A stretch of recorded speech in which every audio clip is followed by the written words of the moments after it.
Revered as a national hero and often referred to as the apostle of the Cuban independence, Jose Marti was born in Havana on 28 January 1853.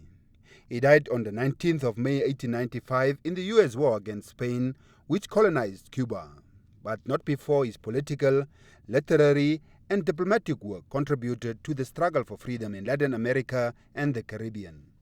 Although he died more than 60 years before Cuba's eventual independence, Marti's thoughts and ideas were credited with the start of the Cuban military uprising against a U.S.-imposed dictatorship on 26 July 1953, led by a youthful Fidel Castro.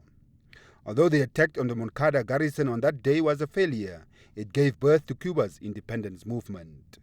Cuba's ambassador to Namibia, Geraldo Mazola, delivered the lecture at UNAM. And the apostle did not die because he was and is alive, so his rebelliousness and honor that dwell in the heart of each Cuban and helped us to conquer forever Cuba's definitive and irreversible independence on the 5th of January 1959.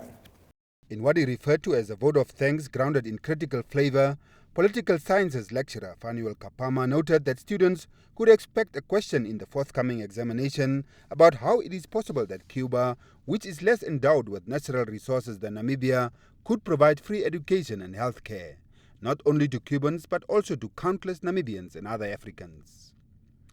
While not many students present at the lecture knew about Jose Marti, Kapama said he was not surprised.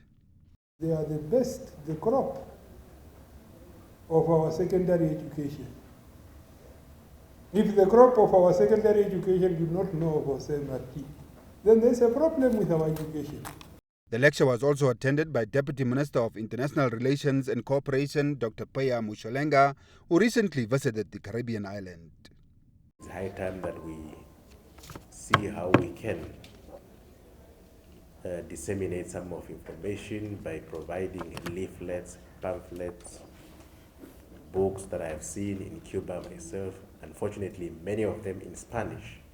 Perhaps we must start thinking about translating some of this literature in English.